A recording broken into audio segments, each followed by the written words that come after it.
नाही, लोकांना अफवामुळे असं झालेलं आहे की आता भेटेल न भेटेल या अफवेपोटी बऱ्याच प्रमाणात लोकांची गर्दी या ठिकाणी झाली होती.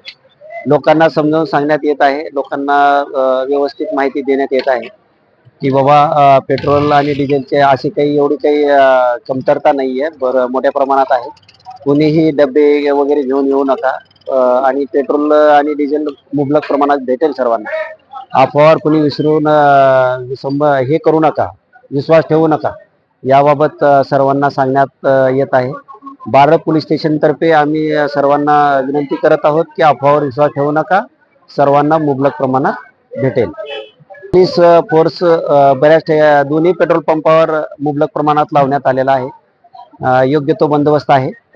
कोणीही नागरिकांनी अफवावर विश्वास ठेवू नये. कसं आहे, बाहेर देशामध्ये युद्ध चालू आहे. त्या युद्धाच्या कारणानं लोकांमध्ये अशी अफवा पसरली की पेट्रोल बंद होणार आहे किंवा पेट्रोल येणार नाही, पेट्रोलचा तुटवडा पडणार आहे. या अफवेवर लोक विश्वास ठेवून कारण प्रत्येक पेट्रोल पंपावर गर्दी करत आहेत. आणि माझी असे सर्व एक जनतेला आव्हान आहे की कारण पेट्रोलचं भरपूर आहे आणि पेट्रोलचे दर वगैरे काही वाढणार नाही. आणि माझ्या मते पेट्रोलचे दर वगैरे काही वाढणार नाहीत आणि लोकांनी गर्दी करू नये.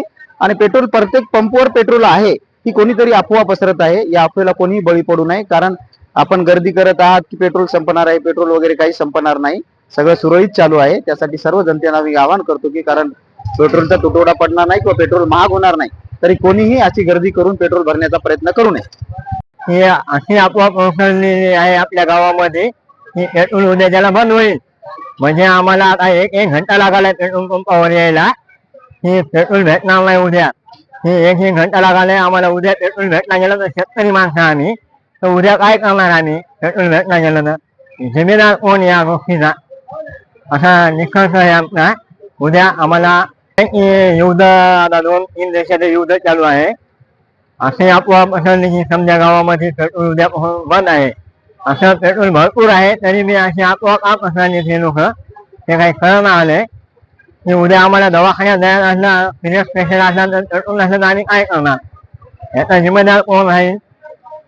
आम्ही आता पेट्रोलला महाग होईल त्याच्यामुळं आम्हाला जरी पैसे नसले तरी आम्ही लोकांचे पैसे घेऊन टँकर फुल करायचा आम्ही प्रयत्न करायला. आम्हाला जवळपास 5 रुपये टक्क्यानं पैसे घ्यावं लागले, लोकांचे टँकर फुल करावं लागलाय. हे सरकार जिम्मेदार आहे या गोष्टीचा. यानं पेट्रोल सुरळीत करावं आणि कमी भावात पेट्रोल देऊ आम्हाला.